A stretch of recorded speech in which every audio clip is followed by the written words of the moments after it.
Hello friends, I'm Prakash Farde. I'm a mechanical engineer. Today we will learn on the topic of the mechanical properties of the material. This topic is available in your book 6th unit with the name of mechanical properties of the solids. Okay. तर आपण आज या टॉपिकवर बोलणार आहोत. Marathi English जसं सोयीस्कर पडेल तसं तुमच्यापर्यंत जेवढं इझिली पोहोचवता येईल हा माझा प्रयत्न असेल. या लेक्चरमध्ये मी प्रयत्न केला आहे इम्पॉर्टंट टॉपिक्स पॉईंट्स कव्हर करण्याचा जो मेकॅनिकल इंजिनिअरिंग फील्डचा बेस आहे. ओके, तर आपण पुढे बघूया. About this unit, whether you want to build a small house or a big bungalow, a small bridge or a grand sea link, understanding the elastic properties of the material is the key. In this unit, we will explore some of these elastic properties and look at some engineering applications. Okay? या टॉपिकमध्ये आपण बघणार आहोत काही manufacture करायचं झालं तर त्याआधी त्याचा स्टडी केला जातो. आपल्या ॲक्शनमुळे कुठे काय रिॲक्शन होणार आहे हे सगळं एकमेकांवर डिपेंड असतं. आपण मोस्टली इंजिनिअरिंग फील्ड रिलेटेड बघणार आहोत. सो मटेरियलच्या डिफरंट प्रॉपर्टीज असतात आणि त्या एकमेकांवर डिपेंड असतात. त्यांचा उपयोग काय, त्या कुठे कशा प्रकारे यूज केला जातो, तर हे या चॅप्टरमध्ये आपण बघणार आहोत. Okay, next. Main topic discuss in 11th physics chapter mechanical properties of solids. येथे हा इंडेक्स आहे. याच्यामध्ये पूर्ण या व्हिडिओमध्ये जे जे काही पॉईंट्स कव्हर केलेत त्यांची लिस्ट आहे. तर फर्स्ट आहे list of mechanical properties of material. याच्यामध्ये मटेरियलचे ज्या काही प्रॉपर्टीज आहेत त्यांची लिस्ट आहे. त्यानंतर second one is basic terms of mechanical properties of material. ज्या काही मेकॅनिकल प्रॉपर्टीज आहेत तर त्यांचं स्पेसिफिकेशन काय, त्यांचं ते डिफाईन केलेलं आहे with proper example. The third one is stress strain, म्हणजे स्ट्रेस काय, स्ट्रेन काय, त्याबद्दल काही माहिती आहे. त्याच्यानंतर हुक्स लॉ, त्याच्यानंतर आहे इलास्टिक मॉड्युलस, त्याच्यानंतर आहे स्ट्रेस स्ट्रेन कर्व, आणि लास्ट वन इज ॲप्लिकेशन, म्हणजे ह्या ज्या प्रॉपर्टीज आहेत त्या आपण कुठे कशा प्रकारे यूज केल्या जातो, त्यांचं इम्पॉर्टन्स काय, हे ॲप्लिकेशन्समध्ये आपण डिनोट केलेलं आहे. ओके, तर त्याच्यानंतर पुढे जाऊयात आपण. Next, following are the mechanical properties of material. तेथे एक लिस्ट आहे. ह्या ज्या काही आहे तिथे लिस्ट केलेल्या ज्या मेकॅनिकल प्रॉपर्टीज आहेत मटेरियलच्या. Okay, first strength, elasticity, plasticity, hardness, toughness, brittleness, stiffness, ductility, malleability, fatigue, creep. या काही इम्पॉर्टंट प्रॉपर्टीज ज्या आहेत इथे लिस्ट केलेल्या आहेत. बाजूला काही फोटोज आहेत ज्यामध्ये पहिला आहे त्यामध्ये रबर दाखवलं आहे. त्याच्यानंतर त्याच्या खाली आहे पिन, ती प्लास्टिसिटीचं एक्झाम्पल आहे.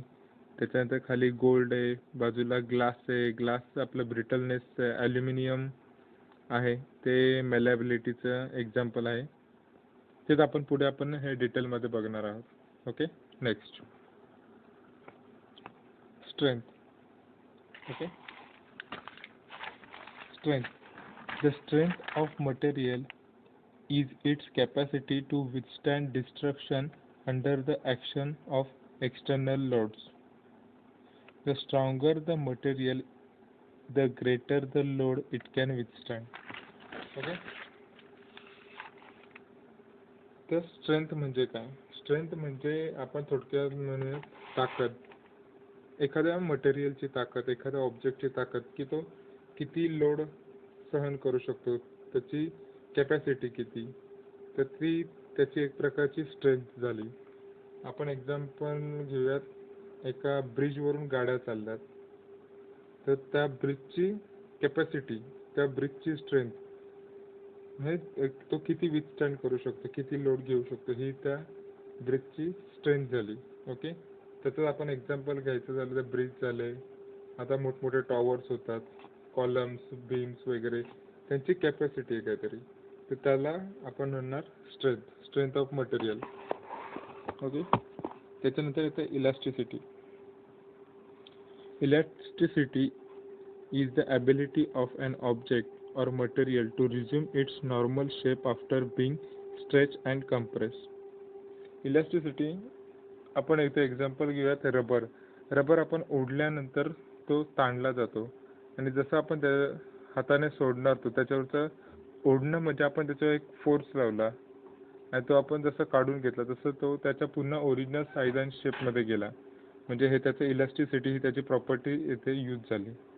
Okay, elasticity is the ability of an object or material to resume its normal shape after being stretched and compressed. Okay, the elasticity of a material is its power to coming back to its original position after deformation when stress or load is released. मी हेच तुम्हाला मगाशी सांगितलं, आपण जो force लावलेला तो release केला तो की तो पुन्हा त्याच्या आहे त्या सिच्युएशन मध्ये जातो. याचे एक्झाम्पल आहेत heat treated springs, rubber etcetera are good example of electric material. आपण स्प्रिंग्स म्हणतो, स्प्रिंग आपण दाबतो, ती सोडल्यानंतर पुन्हा तिच्या आहे ती पोझिशन घेते. रबर झालं. आपल्या डेली लाईफमध्ये बरेच असे एक्झाम्पल आहेत. Okay. Next, plasticity. The plasticity of material is its ability to undergo some permanent deformation without rupture. Plasticity म्हणायचं झालं तर तो एक परमनंट काहीतरी शेप घेतो, म्हणजे ती त्याची प्लास्टिसिटी झाली. प्रत्येक मटेरियलला इलास्टिसिटी असते, प्लास्टिसिटी असते, पण एका लिमिटपर्यंत. आता आपण बघूयात प्लास्टिसिटीमध्ये कधी फॉर्म होतो, ज्यावेळी आपण त्याची इलास्टिक लिमिट पर्यंत तो स्ट्रेच केला की तो, आणि जर आपण सोडलं तर तो पुन्हा त्याच्या जागेवर येऊन थांबणार आहे. पण बियॉन्ड इलास्टिसिटी लिमिट म्हणजे आपण त्याच्या इलास्टिक जी प्रॉपर्टी आहे त्याच्यापेक्षा जास्त जर स्ट्रेच केला तर तो परमनंट डिफॉर्मेशन होतो, म्हणजे तो जास्त खेचला जातो आणि तो प्लास्टिक मोडमध्ये जातो. म्हणजे तो आपण लोड काढून घेतल्यानंतर तो पुन्हा आपल्या जुन्या जागेवर तो येत नाही, म्हणजे तो प्लास्टिक होऊन जातो थोडक्यात. Okay, plastic deformation will take place only after the elastic range has been exceeded. Elastic range च्या पुढे गेल्यानंतरच प्लास्टिसिटी तयार होते. ओके.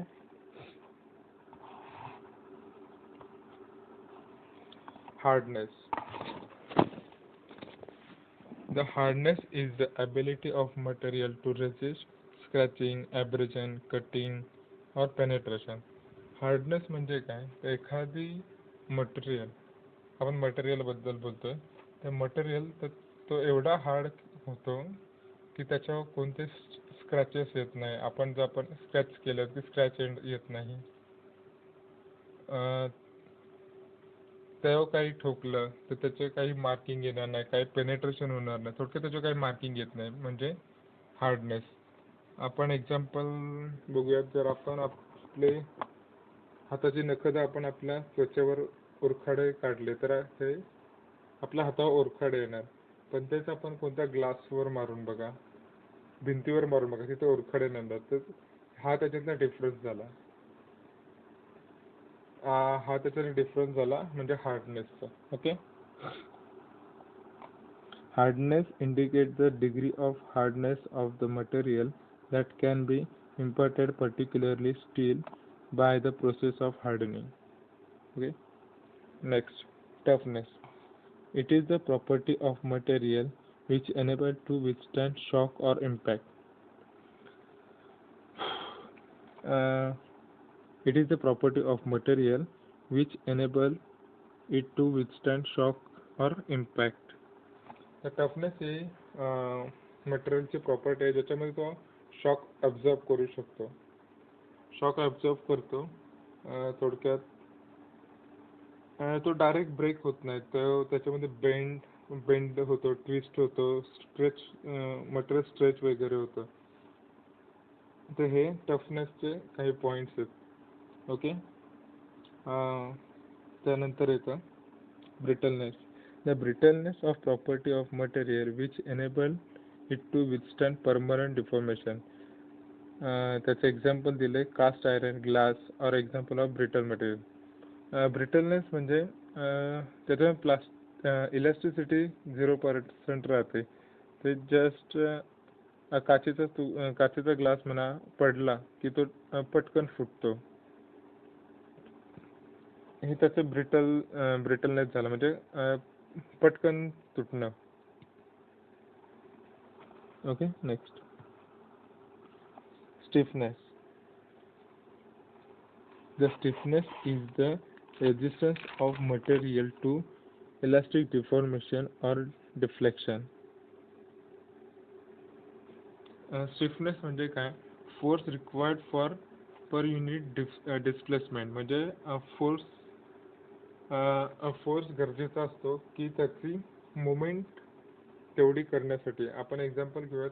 आपण एक स्प्रिंग घेतली, स्प्रिंगला खाली लोड लावल्यामुळे स्प्रिंगमध्ये जे डिफ्लेक्शन होणार, थोडक्यात ती थोडी स्ट्रेच केली जाणार, तर तो जो ट्रॅव्हल होणार, तर तो ट्रॅव्हल होण्यासाठी जेवढा फोर्स लागला तर त्याला आपण त्याचा स्टिफनेस म्हणणार, स्टिफनेस बोलणार. ओके, तर एक्झाम्पल घ्यायचं झालं तर आपली एक पेनाची स्प्रिंग घ्या आणि एक स्प्रिंग आपली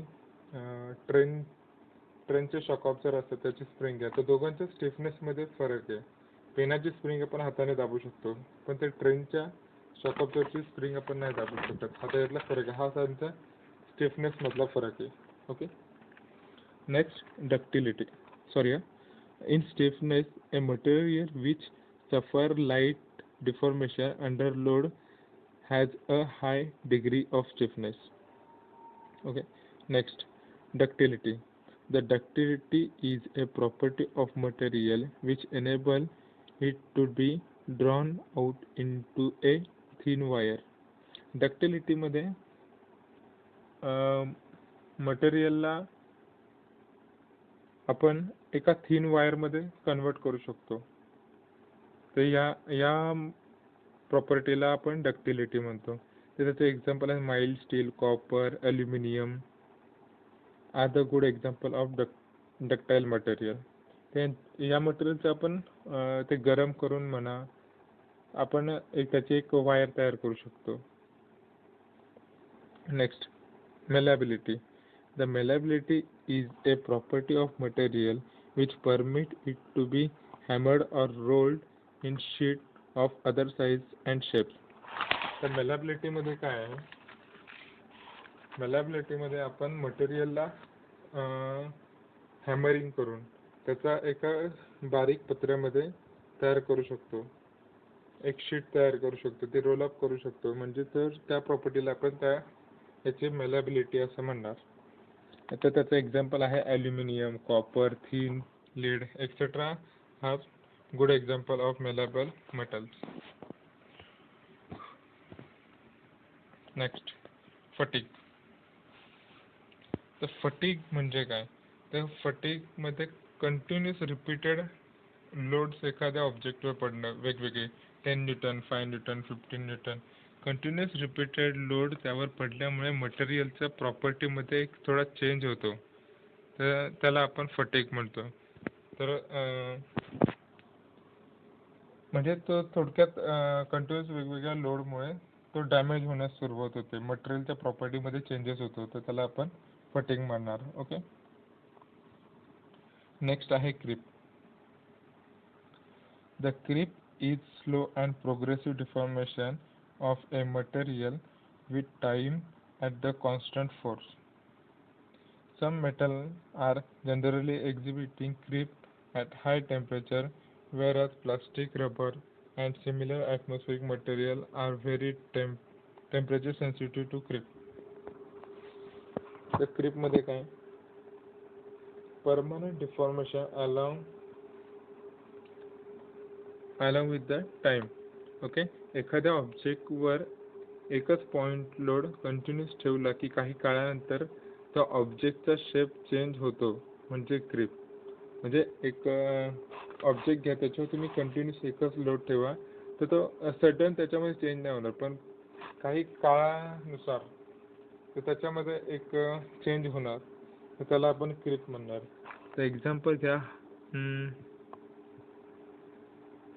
हे एक ऑब्जेक्ट आहे, याच्यावर आपण हा लोड दिलाय, तर हा लगेच नाही पण काही कालांतरानंतर त्याच्या प्रॉपर्टीमध्ये चेंज होणं, असा बेंड होणार, तर त्याला आपण क्रीप म्हणणार.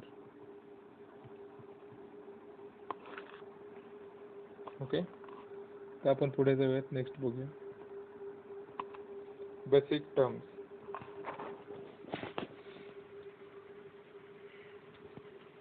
Definitions. Deformation, sorry. If an external force is applied to a solid, the continuous constituents are slightly displaced and restoring force are developed in it. This restoring force tries to bring the constituent back to their equilibrium position so that the solid can regain its shape. When the deforming force are removed, the interatomic force tends to restore the original position of the molecules, and thus the body regains its original shape and size. The change in shape and size or both of the body due to external force is called as deformation. हे same elasticity सारखं झालं आपल्या. Deformation म्हणजे एका elastic limit पर्यंत आपण एखाद्या वस्तू लोड दिला की, आणि तो लोड नंतर काढल्यानंतर त्याच्यामध्ये डिफॉर्मेशन झालं, तर ते पुन्हा आपला रिगेन त्याच्या साईज अँड शेपमध्ये फॉर्म होणार, त्याला आपण डिफॉर्मेशन म्हणतो. Elasticity. If the body regains its original shape and size after removal of the deforming force काढल्यानंतर त्या बॉडी आपल्या ओरिजिनल जे साईज शेप आहे त्याच्यामध्ये पुन्हा येते, तर त्याला आपण बोलणार प्रॉपर्टी ऑफ इलास्टिसिटी. नेक्स्ट.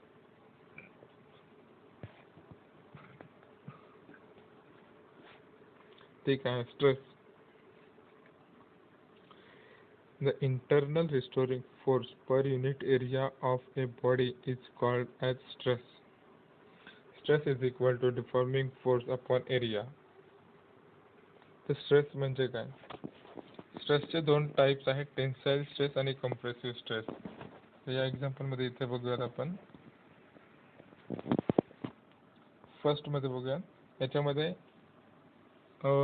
एका ऑब्जेक्टला अपोजिट फोर्स लावलेत, म्हणजे खेचतायत, त्याचा टेन्साइल फोर्स झाले. त्या इकडे आपण 10 न्यूटन लावला, इकडे 10 न्यूटन लावला, त्यामुळे या पोर्शनवर स्ट्रेस येणार, त्यामुळे त्यामध्ये काही चेंजेस होणार, इलॉंगेशन होणार, तर त्याला आपण टेन्साइल स्ट्रेस बोलणार.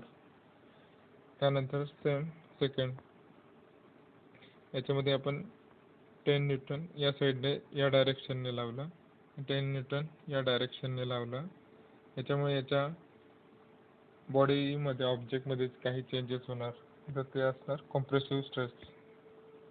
ओके, सेम याचं एक एक्झाम्पल आहे.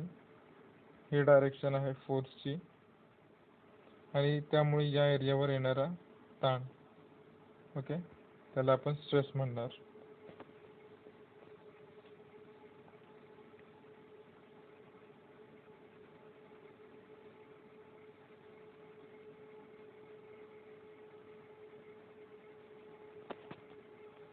Next, strain.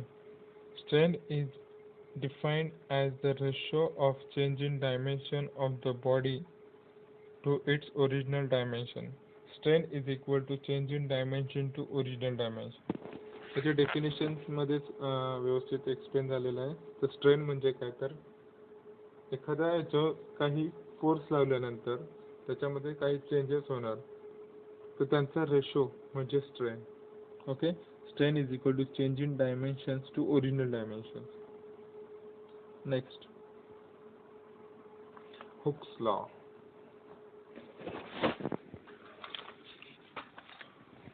Hooke's law.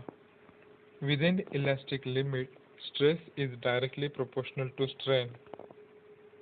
Stress upon strain is equal to constant. इकडे बाजूला एक ग्राफ दिलेला आहे, स्ट्रेन वर्सेस स्ट्रेनचा आहे, स्ट्रेस वर्सेस स्ट्रेनचा आहे. यामध्ये आपण बघतो ग्राफ एका पर्टिक्युलर लाईन मध्ये कंटिन्युअसली चालला without any ups and down. तर हा ग्राफ आहे within elastic limit. Within elastic limit मध्ये stress is always proportional to strain. Okay, it states that within elastic limit stress is proportional to strain. Within elastic limit tension is proportional to extension. So stress is equal to strain. Okay, stress strain curve मध्ये आपण elastic limit पर्यंत continuously stress is equal to strain असतो, हे Hooke's law सांगतात आपल्याला. Next, elastic modulus. There are three types of stress and strain related to change in length, change in volume, change in shape. Hence, we have three modulus of elasticity corresponding to each type of stress and strain. First, Young's modulus. Young's modulus Y ने denote केलं जातं. It is the modulus of elasticity related to change in length of an object like a metal wire, rod, beam, etc. due to the applied deformation force. Young's modulus is equal to longitudinal stress upon longitudinal strain. Young modulus मध्ये काय आहे, mostly हे related आहे change in length बद्दल. तर यामध्ये metal wire झालं, rod झालं, बीम झालं, यांच्या लेंथ मध्ये चेंज होतो. ओके, तर त्या ठिकाणी आपण त्याला यंग्स मॉड्युलस असं म्हणतो. यंग्स मॉड्युलसचा फॉर्म्युला आहे longitudinal stress upon longitudinal strain. Next, bulk modulus. तो के ने डिनोट होतो. It is the modulus of elasticity related to change in volume of an object due to applied deforming force. तर bulk modulus मध्ये त्याच्या volume मध्ये changes होतात ऑब्जेक्टच्या because of applied deforming forces. तर त्या ठिकाणी त्याला आपण बल्क मॉड्युलस म्हणतो. Bulk modulus is equal to volumetric stress to volumetric strain. Okay, sorry. Modulus of rigidity. The modulus of elasticity related to change in shape of an object is called as rigidity. तर ते आपण modulus of rigidity इटाने denote करतो. आणि यामध्ये change in shape, यामध्ये deforming फोर्समुळे ऑब्जेक्टचा shape change होतो. याच्यावर आपण मॉड्युलस ऑफ रिजिडिटी काढतो. त्याचा फॉर्म्युला आहे eta is equal to shear stress upon shear strain. Okay, next. Okay, stress strain curve आहे. It's a graph which represents stress value against strain value of the given material when the material is subjected to increasing pull. ते इथे graph आहे. तर graph आहे stress versus स्ट्रेनचा, ductile मटेरियलचा हा graph आहे. याच्यामध्ये काही पॉईंट्स दिले. O2A इज इक्वल हे इलास्टिक बिहेवियर आहे. A to B proportional limit आहे. B to C elastic limit और इल्ड पॉइंट. आणि C to D पर्यंत जो आहे त्यामध्ये आहे तो फ्रॅक्चर पॉइंट. ओके, हे आपण पुढे डिटेलमध्ये बघणार. There are mainly 6 points in the graph. Elastic limit. There is always the limiting value of load up to which strain totally disappear on removal of load. Elastic limit. Elastic limit. Elastic limit हा portion आहे बी to C पर्यंतचा. तर याच्यामध्ये काय होतं, elastic लिमिटच्या आधीच्या portion पर्यंत stress strain graph hooks law ओबे करतो. यामध्ये जर आपण जो डिफॉर्मिंग फोर्स लावलेला आहे, जो काही पुल केलेला आहे, ते जर आपण लोड लावलेला आहे तो जर काढून घेतला तर जे मटेरियलची प्रॉपर्टी आहे, मटेरियलच्या प्रॉपर्टीनुसार ते रिगेन तो पुन्हा त्याच्या साईज आणि शेपमध्ये रिटर्न येणार. पण ते जर इलास्टिक लिमिटच्या स्टेटमध्ये गेलं तर त्या ठिकाणी त्याच्या प्रॉपर्टीमध्ये चेंज होतो आणि या प्रॉपर्टीमध्ये जर आपण हा फोर्स लोड जो काही असेल तो काढून घेतल्यानंतर हा पुन्हा आपल्या ओरिजिनल साईज आणि शेपमध्ये येत नाही. त्यानंतर पुढे आहे proportional limit. It is the point up to which Hooke's law is applicable. Okay, sorry. It is the point up to which Hooke's law is applicable, that is directly proportional to strain. Sorry, stress is directly proportional to strain. Proportional limit म्हणजे A to B हा portion proportional लिमिटचा आहे. यामध्ये stress is equal to strain directly proportional to strain यामध्ये Hooke's law obey केला जातो. Material passes elastic nature and properties till elastic limit. Elastic लिमिटच्या पॉईंटच्या आधीपर्यंत यामध्ये इलास्टिक प्रॉपर्टी जी आहे ती असते. Up to this point material obtain its original configuration on removing load.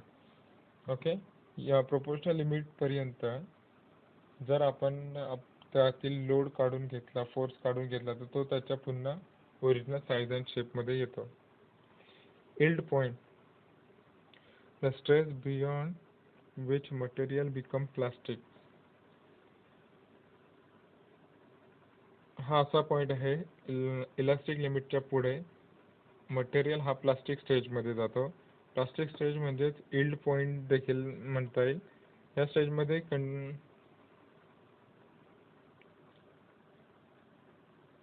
Stage मध्ये मटेरियल प्लास्टिक होतं. म्हणजे थोडक्यात जर आपण त्याला लागलेले लोड्स वगैरे काढले त्यानंतर तो आपल्या ओरिजिनल साईज अँड शेप मध्ये जात नाही. तो जी काही पोझिशन त्याने त्यावेळी घेतलेली असेल त्या स्टेजला तो राहतो. Okay, load at which parameters deformation of material starts. Permanent deformation of material start. यामध्ये परमनंट डिफॉर्मेशन होऊन जातात म्हणजे तो पुन्हा आपल्या ओरिजिनल साईज अँड शेप मध्ये येत नाही.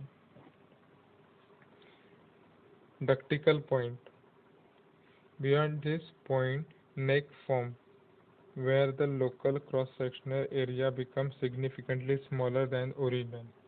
ओके, तर आपण एक्झाम्पल घेऊया. डक्टिकल पॉइंट म्हणजे काय, हा माझा कंटिन्यूअस थिकनेस आहे आणि येथे त्यांनी दिले beyond this point neck form. Point neck form म्हणजे याची ओरिजिनल साईज आहे रोपची, त्यामध्ये असं फॉर्मेशन होणार आपण कंटिन्युअसली लोड वाढवल्यामुळे.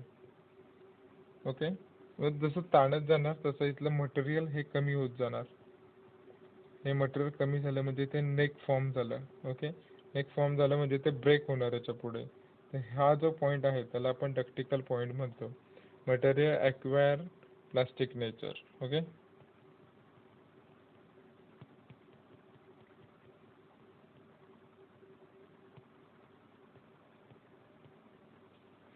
ultimate point, the point up to which material can withstand maximum load and ultimate strength with maximum elongation. तर या पॉइंटला मटेरियल मध्ये जसं आपण लोड वाढवू तर कंटिन्यूअस इलॉंगेशन सुद्धा होतो आणि त्या पॉइंटला त्याची मॅक्सिमम कॅरिंग कॅपॅसिटी सुद्धा असते. एक तर तो ब्रेक तरी होणार, नाहीतर तो जास्तीत जास्त वेट घेऊन थांबणार. ओके, तर या पॉइंटला आपण अल्टिमेट पॉइंट म्हणतो.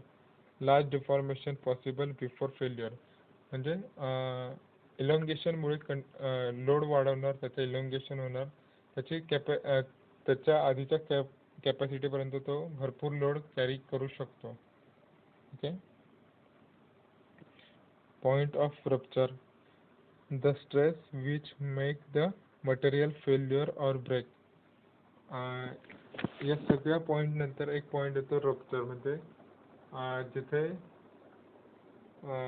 मटेरियलची कॅपॅसिटी संपते आणि तो ब्रेक होतो, थोडक्यात fracture. Okay. Next, last one, application.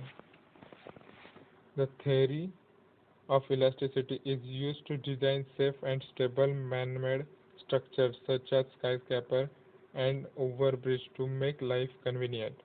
Cranes used to lift loads use ropes that are designed so that the stress due to the maximum load does not exceed and breaking stress. Applications. आता यात काय आहे, application म्हणजे ह्या ज्या properties आहेत, तर काही मॅन्युफॅक्चर करायचं मी सुरुवातीला म्हणतो त्या ठिकाणी या प्रॉपर्टीजचा स्टडी केला जातो. कुठे कोणतं मटेरियलची प्रॉपर्टी कशी यूज करायची, कोणत्या मटेरियलच्या प्रॉपर्टीचा कोणत्या ठिकाणी कशा प्रकारे यूज होऊ शकतो. आता इथे एक्झाम्पल दिले क्रेन्सचा. क्रेनमध्ये रोप असतो. रोपच्या बेसिसवर याची स्ट्रेंथ ठरवली जाते की तो किती टन उचलू शकतो. थोडक्यात ही त्याची कॅपॅसिटी असते. ओके. तर क्रेन्समध्ये यूज होतो त्या ठिकाणी. त्याच्यानंतर आता हे बिल्डिंग्स झाल्या, तर त्याचे कॉलम्स झाले, त्याच्यानुसार त्याच्या स्ट्रेंथनुसार त्याचे हे केली जाते. हे त्याचे ॲप्लिकेशन्स आहेत. मटेरियलचे हे बरेचसे ॲप्लिकेशन आहेत, बऱ्याच ठिकाणी यूज होतात. ते आपण नंतर ब्रीफली बघूयात. ओके. नेक्स्ट. थँक्यू. धन्यवाद.